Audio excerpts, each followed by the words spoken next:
Commander Elaine Russell stared through the viewport of the North American Space Command Station. The stars looked different today. A massive ship hung against the backdrop of space, its sleek metal skin reflecting Earth's blue glow. After decades of wondering if humans were alone in the universe, they finally had their answer. "Commander Russell, they're requesting to speak with you directly," said Lieutenant Samantha Oakes, her voice steady despite the historic moment unfolding before them. Elaine took a deep breath. At 42, she never imagined she would be humanity's first official contact with alien life. Her short brown hair was neatly tucked behind her ears, her uniform pressed and perfect. History would remember this moment. "Open the channel," she said. The screen flickered to life. The alien had gray-blue skin and large, intelligent eyes. Behind him stood representatives of 6 other species, each unique in appearance, but sharing the same air of advanced civilization. "I am High Delegate Zorax of the Ventari, speaking on behalf of the Galactic Conclave," the alien said in perfect English. "We have been observing your world for some time and believe Earth is ready to join our community of worlds." Elaine maintained her composure. "Earth is honored by your presence, High Delegate. I am Commander Elaine Russell, representing the North American Space Command." The conversation continued for hours. The aliens explained they were an alliance of 7 advanced species who had united centuries ago to explore the stars together. They offered friendship, technology, and protection in exchange for Earth joining their alliance. 2 weeks later, after this initial contact, Elaine sat in a conference room with world leaders and scientists. The aliens had provided translation, devices that allowed perfect communication. "Their technology is at least 1,000 years ahead of ours," said Dr. Alan Wright, a linguist and cryptographer assigned to the first contact team. He was tall and lanky, with kind eyes behind wire-rimmed glasses.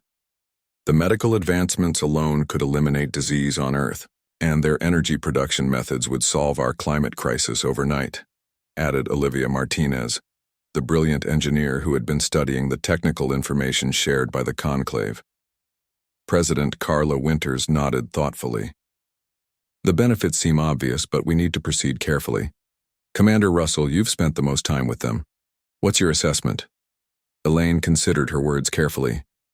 "They appear genuine in their offers. However, I recommend we take things slowly. There's a lot we don't know about their culture and true intentions." The meeting concluded with a decision to continue diplomatic relations with the conclave. Elaine was named Earth's official representative to the aliens, with Dr. Wright and Lieutenant Oakes as part of her team. Meanwhile, aboard the conclave mothership orbiting Earth, a different meeting was taking place. The 7 representatives gathered around a circular table, speaking in their native tongue. "The humans are primitive but advancing quickly," said Zorax. "Their planet is rich in resources, and their population would make excellent workers." Another, alien with insect-like features, clicked in agreement. "Their technological progress is impressive for such a young species, but they remain centuries behind us. They pose no threat." "I propose we classify Earth as a Category 3 world," said a third representative whose skin shifted colors as it spoke. "We begin with friendship, offer them limited technology, and gradually make them dependent on us before they realize what's happening." Zorax nodded. "Their fractured political system makes them vulnerable. They compete against each other even now, each nation hoping to gain favor with us. Only one delegate, Vilas of the Mariacs, opposed the plan. The humans show remarkable adaptability and creativity. We should offer them true partnership." "Your species has always been too sentimental, Vilas," Zorax said dismissively. "Let us vote." 6 lights turned green around the table. Only Vilas's remained red.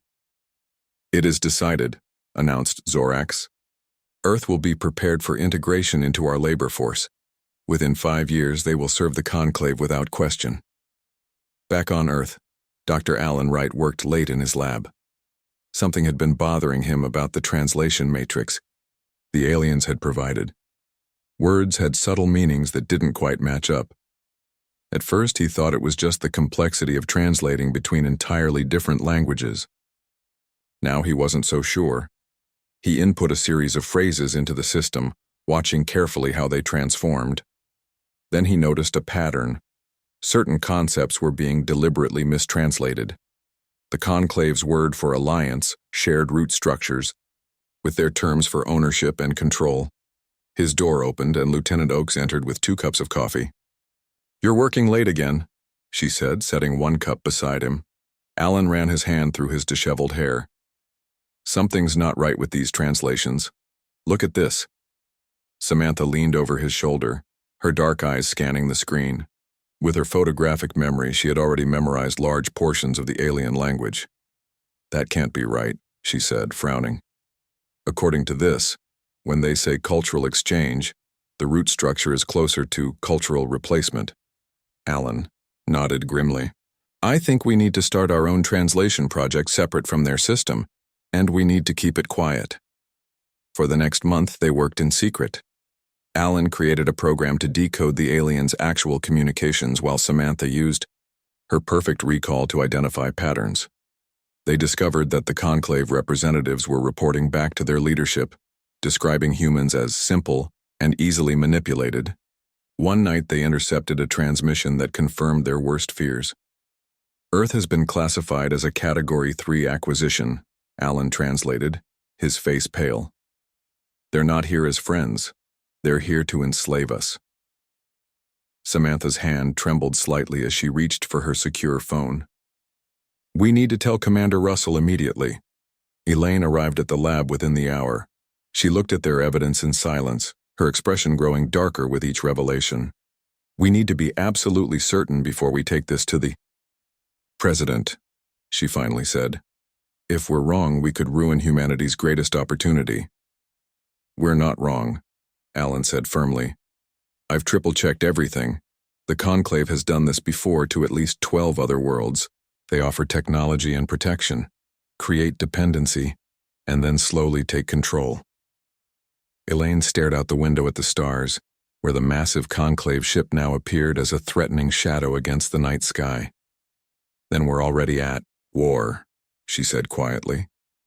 "And the enemy thinks we don't even know it yet." She turned back to them, her eyes filled with determination. "That's our advantage. They think we're simple and easily controlled.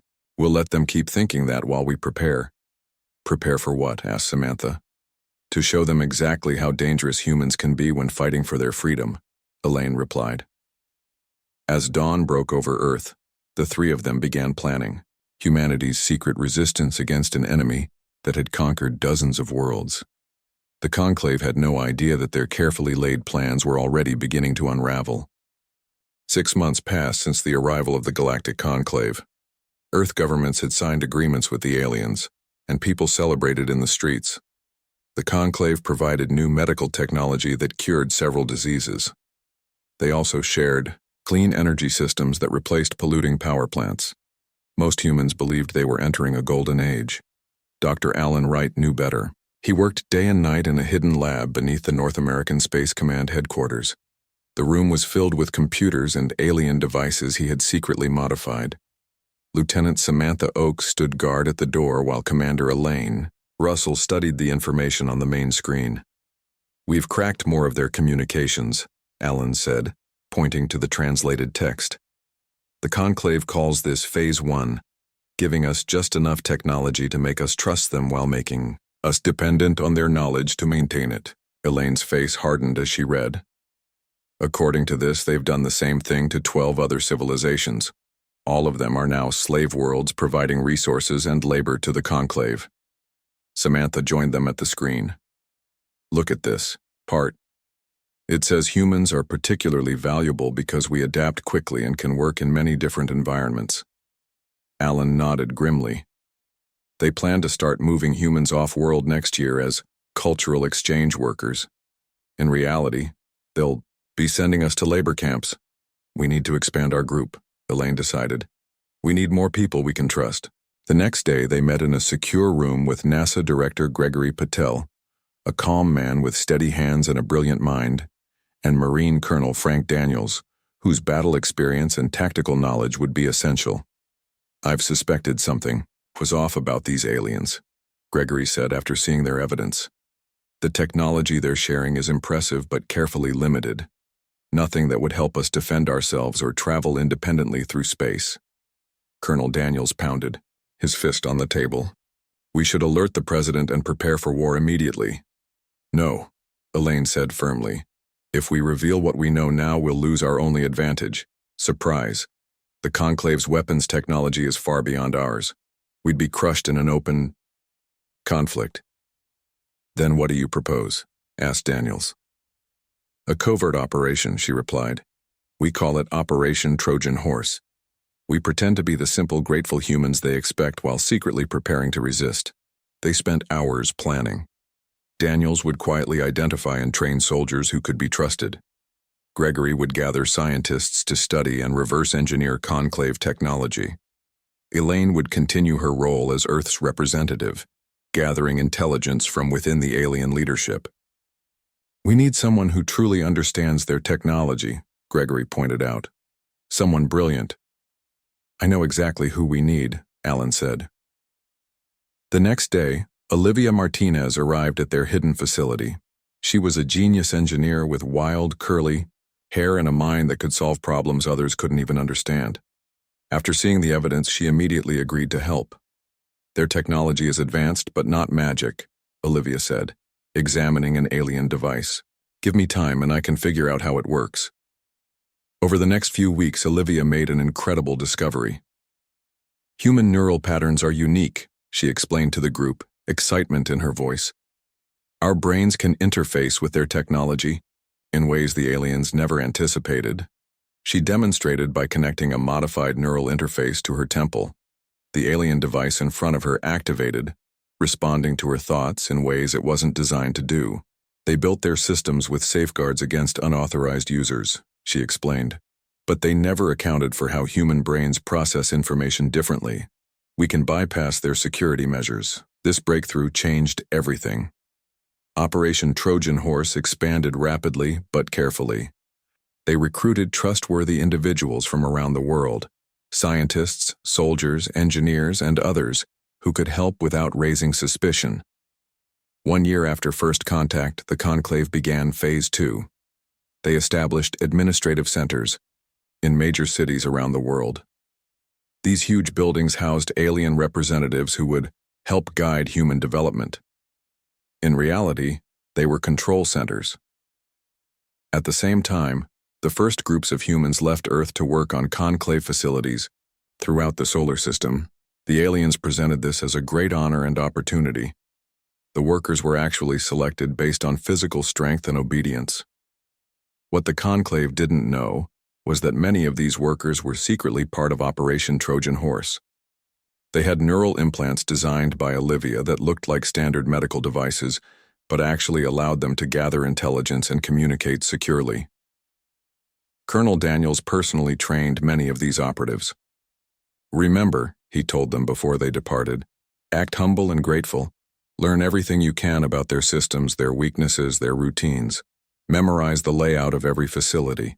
Your knowledge will save Earth. Meanwhile, Elaine continued her diplomatic role. The aliens invited her to visit the Conclave Central Command ship. This was a rare honor, as few non-Conclave members had ever been allowed aboard. She accepted with apparent gratitude. The massive ship was a city, in space, housing thousands of aliens from the 7 ruling species. Elaine was given a tour by High Delegate Zorax himself. You see how smoothly different species work together under Conclave guidance, Zorax said proudly as they walked through a massive control center. This is the future Earth will enjoy. Elaine noticed how the supposedly equal alliance was clearly stratified. The 7 ruling species gave orders, while members of the allied worlds performed the actual labor. They moved with the robotic efficiency of beings whose wills had been broken. It's very impressive, she lied, memorizing the layout and security measures. That night in her private quarters aboard the ship, she used one of Olivia's devices to scan for surveillance. Finding none, she activated a secure communication link. To Earth. I'm in position, she reported to Alan. The central command hub is exactly where we thought. Their quantum entanglement network is accessible from here. Perfect, Alan replied. Olivia has nearly completed the disruption device. When it's ready, you'll need to plant it at the primary node. I'll be ready, Elaine promised. How are the off-world operations going? Better than expected. Humans are being placed in critical positions throughout their facilities. The Conclave thinks we're just good workers, but we're mapping every weakness in their system. As they spoke, thousands of humans throughout the solar system were secretly preparing. On Mars, in the asteroid mining operations aboard space stations, everywhere the Conclave had sent human workers, resistance grew. The aliens had made a crucial mistake. They had judged humanity by its apparent technological level, not by its adaptability, creativity, or fierce desire for freedom.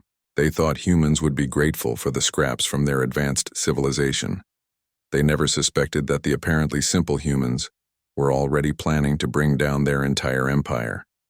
When Elaine ended the communication, she stood at the viewport of her quarters looking at the stars. Somewhere out there were 12 enslaved civilizations waiting for freedom. Earth would not be the 13th. You voted to enslave us, she whispered to the silent stars. Your mistake. 2 years after the arrival of the Conclave, Earth appeared to be following the aliens' plan perfectly. Humans worked in mines on Mars, processed rare materials on the moons of Jupiter, and served in Conclave manufacturing centers throughout the solar system. From the aliens' perspective, humans were ideal workers, adaptable, quick to learn, and seemingly grateful for the opportunity. In the Grand Hall of the Conclave's Earth headquarters in Geneva, High Delegate Zorax addressed the gathered alien representatives. The sleek room hummed with advanced technology as holographic displays showed human work camps across the solar system. Phase 2 progresses ahead of schedule, Zorax announced proudly. Humans adapt to off-world conditions 30% faster than we projected. Their productivity exceeds that of the Trillari and Vondar at similar stages of integration. A blue-skinned alien with 4 arms raised an appendage. What about resistance?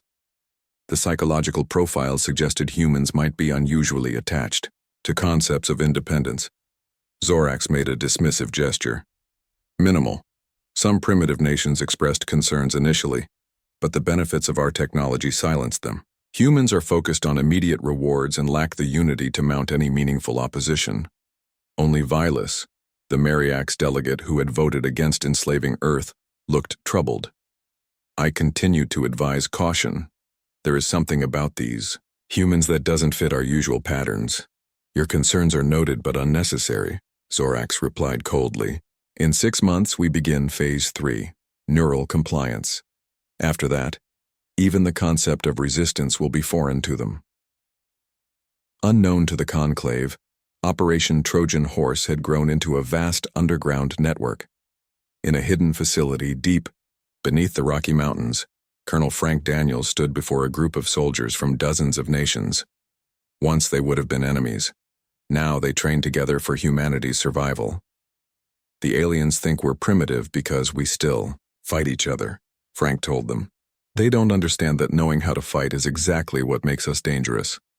Every war in our history has taught us something they never had to learn.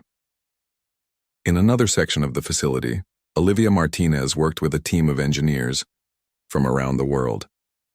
The room was filled with hybrid technology, part human, part alien, unlike anything the Conclave had ever seen. Our neural interfaces are ready, Olivia announced, holding up a small device that could be easily hidden under hair or clothing. Once installed, our people can access and control Conclave systems without detection. Dr. Alan Wright entered, the room with Lieutenant Samantha Oakes. Over the past 2 years, they had built the most comprehensive understanding of the Conclave's empire that anyone outside the alien leadership possessed.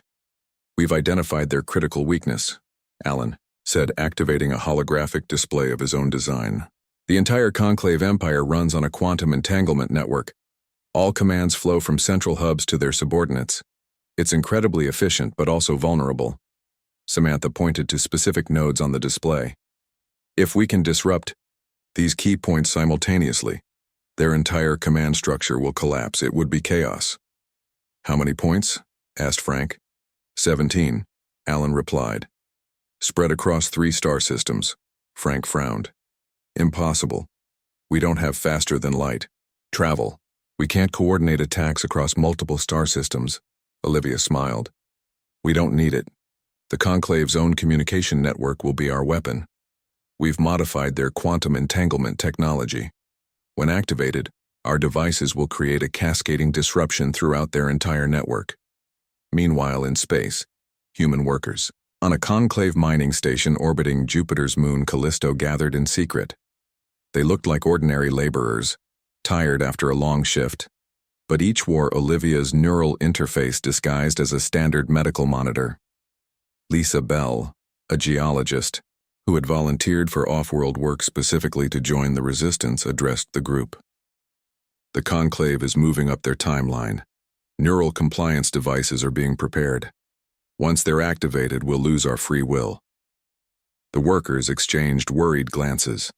Neural compliance was the final stage of Conclave control. Direct manipulation of the brain to ensure absolute obedience. How long do we have? Asked Bill Conway, a former construction worker now trained in sabotage techniques. 3 weeks, Lisa replied. They're already loading the devices onto ships. We need to alert Earth Command immediately. Back on Earth, Commander Elaine Russell received the urgent message during a Conclave reception. She maintained her pleasant expression while talking with alien dignitaries, but inside she felt cold fear. 3 weeks was not enough time. They had planned for 3 months at minimum. She excused herself politely and found a secure location to contact the underground headquarters. We have to move now, she told the gathered resistance leaders. Ready or not, this is our only chance. Colonel Daniels shook his head. Some of our teams aren't in position yet. The Mars contingent needs at least 2 more weeks. There's no time, Elaine insisted. Once those neural devices are activated, we lose everything. Dr. Wright studied the data. If we accelerate the timetable, we'd have to rely heavily on the teams already in place at the key facilities. Our success rate drops from 94% to 71%. Those are still good odds, Olivia said. And we have an advantage they don't expect, human unpredictability. For 2 years, the humans selected for off-world service had been carefully chosen. Many were former military personnel or had skills useful to the resistance. While appearing to be model workers, they had been mapping Conclave facilities, identifying weaknesses, and preparing for this moment. The plan was set in motion. Coded messages traveled through the resistance network. The date was set for exactly 1 week later, just days before the neural compliance devices would arrive. Meanwhile, Commander Russell returned to her role as Earth's representative. She was scheduled to travel to the Conclave Central Command ship for a diplomatic ceremony. This time she wouldn't be going alone. Her service staff would include 6 highly trained operatives disguised as assistants and servants. On the night before her departure, Elaine met with her core team last time. Once this begins, there's no going back, she told them. If we fail, Earth falls forever. If we succeed, we free not just ourselves, but 12 other enslaved species. The Conclave has existed for thousands of years, Alan said quietly. They've never been challenged like this. That's their weakness, Samantha replied. They've forgotten what it means to fight for survival. Olivia handed Elaine a small device that looked like an ordinary piece of jewelry. This is the master. Control for the network disruption. Once you're in position at Central Command, activate it. Every resistance member across the system will receive the signal to begin. Elaine carefully placed the device on her wrist. They thought we were simple creatures they could control. They're about to learn how dangerous humans can be. As her ship prepared for departure the next morning, thousands of humans throughout the solar system made final preparations. Weapons were hidden, plans reviewed, and positions secured. On the surface, everything appeared normal. The Conclave's monitors showed nothing unusual. The aliens had no idea that humanity's chains were about to be broken. Commander Elaine Russell stood tall as her ship docked with the Conclave's massive Central Command station. Through the viewport, she could see the heart of the alien empire, a structure larger than any city on Earth, housing the leadership that controlled hundreds of worlds. Her heart beat faster, but her face showed only pleasant respect. Ready? she asked quietly. Behind her, 6 resistance members disguised as her service staff nodded slightly. They appeared to be ordinary assistants carrying luggage and equipment, but each was a highly trained operative. Their neural interfaces, hidden beneath their hair or skin, allowed them to communicate silently and would soon let them access conclave systems. As they disembarked, High Delegate Zorax greeted them with what passed for a smile among his species. "Commander Russell, welcome back. We are pleased you will witness the ceremony marking Earth's transition to Phase 3 status." "It's an honor," Elaine replied, bowing slightly. "Earth is grateful for the Conclave's guidance." She was escorted to luxurious guest quarters, while her staff was directed to servant areas. According to the plan, they would map critical systems and prepare for the signal. Elaine had just 12 hours before the ceremony, and before the neural compliance devices would begin shipping to Earth. Throughout the solar system, human resistance members moved into position. On Mars Colony 1, Bill Harris finished his mining shift and walked casually toward the Environmental Control Center. The Conclave guards nodded to him, just another human worker heading to the showers. They didn't notice the small device hidden in his palm. On Europa Base, Dr. Susan Lane administered routine medical checks to her fellow humans. The Conclave valued her for keeping the workers healthy and productive. They didn't realize she was secretly installing the final components of Olivia's neural interface in each human who passed through her office. Above Earth, on the massive orbital platform that served as the Conclave's planetary headquarters, Peter Mason cleaned the floors of the main control room. The aliens barely noticed him, just part of the maintenance staff. They never saw him memorizing the layout of every control panel, every security station, every access point. Back on Earth, Colonel Frank Daniels addressed the gathered resistance forces in their underground base. "In 10 hours, Command Russell will send the signal. Every Conclave facility across the system will face simultaneous action. Remember your training. Remember what we're fighting for." Dr. Alan Wright monitored communications with Samantha Oakes beside him. "All teams are in position," he reported. 73% of our people have confirmed readiness." "Is that enough?" Frank asked. "It has to be," replied Olivia Martinez, making final adjustments to the central communication system. "We won't get another chance." On the Conclave command station, Elaine attended a diplomatic dinner. Alien representatives from all 7 ruling species discussed Earth's progress in pleasant, condescending tones. They spoke of humans as promising servants, almost like proud owners discussing a clever pet. Elaine smiled and thanked them for their wisdom while memorizing faces and names. These were the beings who had voted to enslave her world. She would remember each one. In her quarters later that night, she received the confirmation she'd been waiting for. Her team had successfully mapped the command station's critical systems. All resistance cells across the solar system were ready. It was time.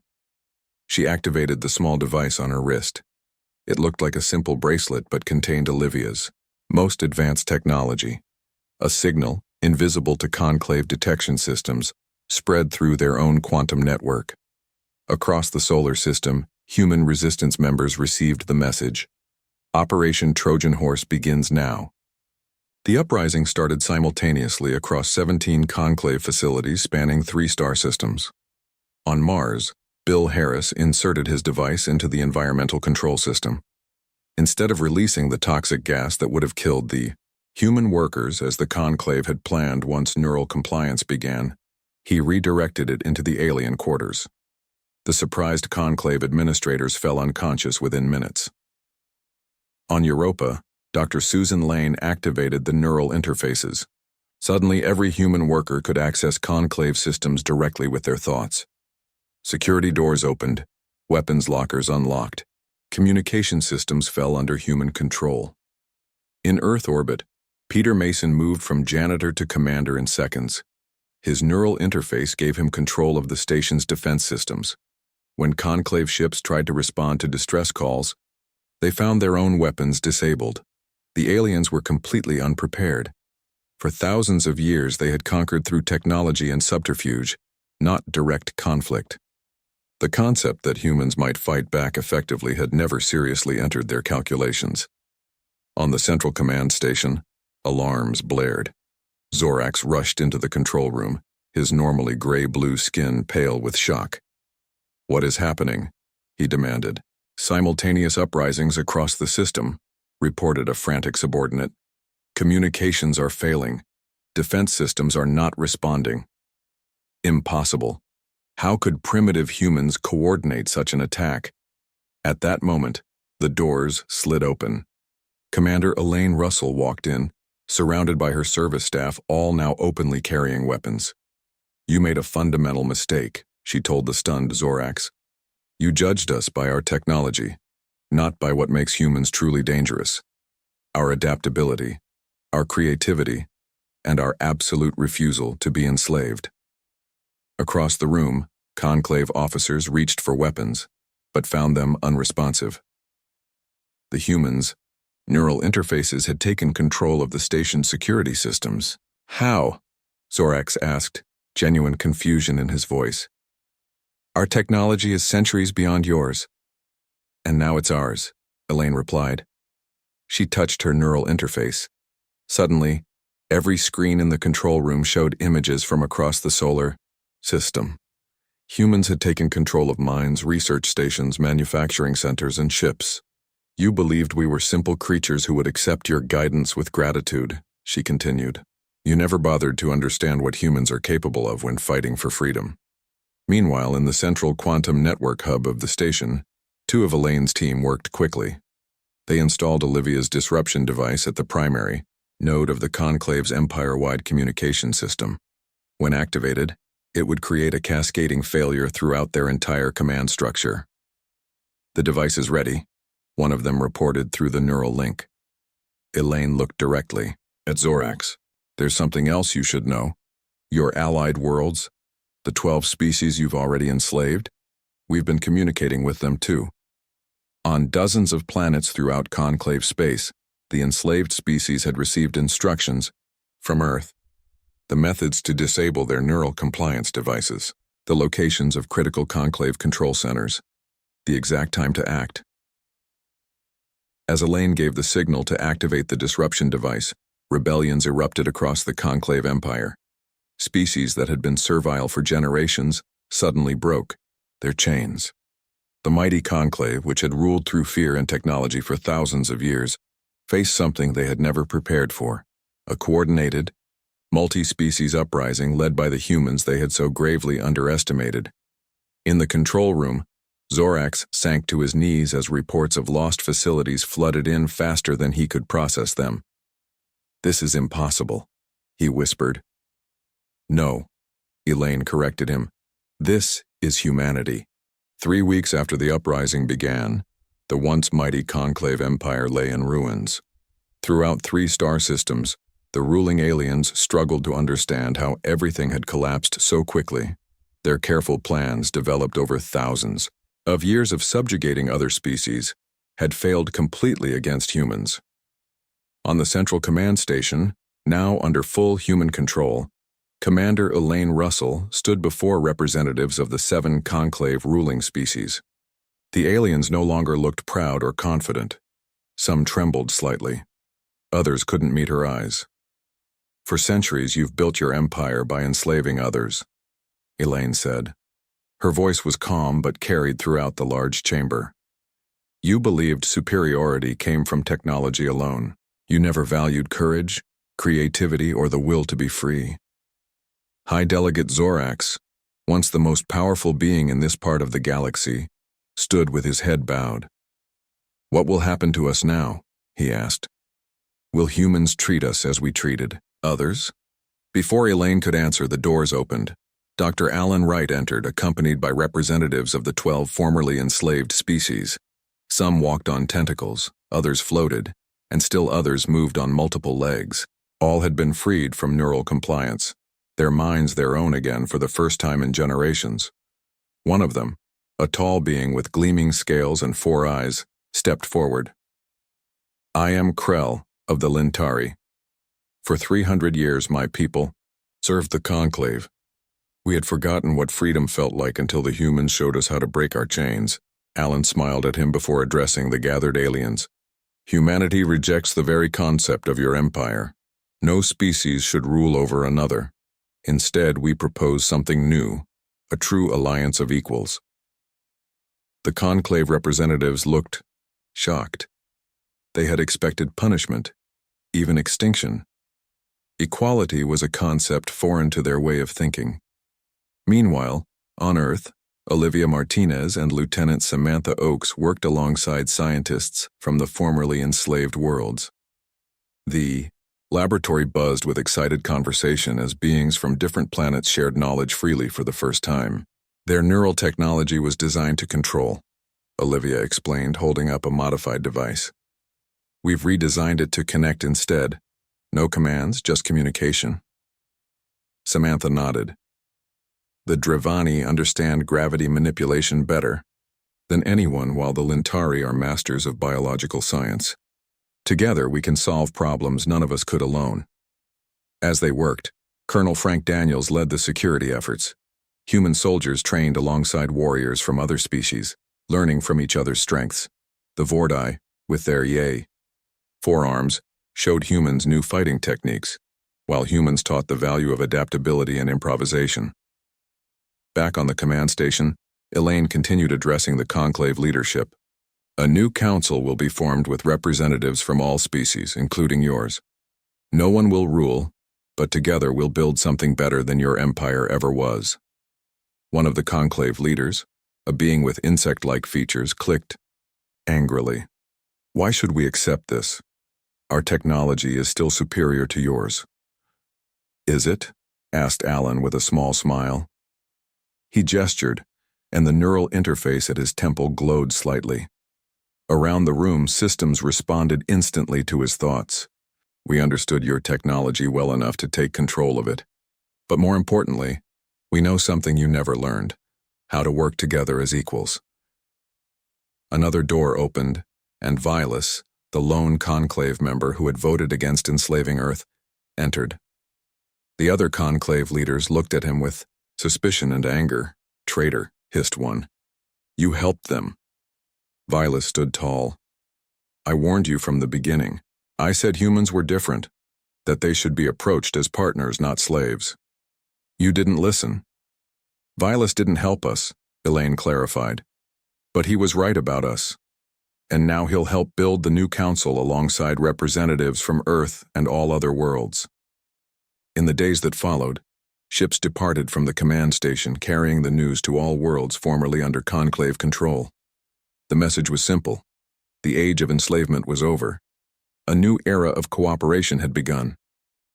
On a distant mining world where humans had been sent to extract rare minerals, the alien overseers surrendered without a fight. They had seen what happened to those who resisted. Throughout the former empire, the pattern repeated. The conclave's dependent nature on their hierarchical command structure meant that once central control collapsed, most had no will to continue fighting. 1 month after the uprising, representatives from 20 species gathered on Earth for the founding of the new alliance. The Great Hall in Geneva, once the conclave's Earth headquarters, had been transformed. Gone were the symbols of alien superiority. In their place stood a simple circle of seats, all at equal height. Dr. Alan Wright, with Lieutenant Samantha Oakes beside him, presented the charter they had drafted. We call it the Stellar Covenant, he explained. Its founding principle is that all sentient beings have the right to freedom and self-determination. As the representatives reviewed the document, Olivia Martinez demonstrated the new communication technology. This system allows instant translation across all languages and thought patterns, she said. We can truly understand each other now. On the last day of the gathering, Commander Elaine Russell was unanimously elected as the first chairperson of the Covenant Council. She accepted the position with humility. I take this responsibility not as a ruler, but as a servant of our shared future, she said. The conclave failed because they valued power over understanding. We will not make the same mistake. After the ceremony, Elaine found herself face to face with High Delegate Zorax. who now served as just one representative among many. "I still don't understand," he said quietly. "How did you defeat us so completely?" Elaine considered her answer carefully. The conclave saw different species as either masters or servants. Humans see potential allies everywhere. While you were trying to control us, we were learning from you, adapting your own technology and building connections with the very worlds you had enslaved. But our technology, our weapons, were impressive, she acknowledged. But technology alone isn't enough. Freedom, cooperation, creativity, these are more powerful than any weapon. As the gathering concluded, ships departed Earth carrying representatives back to their home worlds. For the first time, they traveled not as conquerors or slaves, but as equal partners in a new alliance. In her office overlooking the Geneva Valley, Elaine stood with her core team, Alan, Samantha, Frank, and Olivia. They watched the ships rising into the clear blue sky. "Did you ever imagine it would end like this?" asked Frank. "Not just freeing Earth, but transforming the entire system?" Elaine shook her head. "When we started, I just wanted to save our world. But humans have always dreamed beyond survival." On a screen behind them, reports came in from across the former conclave space. New trade agreements were being established. Cultural exchanges had begun. Species that had been isolated from each other for centuries were sharing knowledge and resources. "They voted to enslave Earth," Elaine said softly, watching the activity. "But instead, humanity showed them a better way." Outside, the sun set, over a changed world. Earth was no longer alone in the universe, no longer threatened with servitude. Instead, it had become the birthplace of something unprecedented. A true community of worlds where freedom was the highest value and no species knelt before another. The journey had just begun.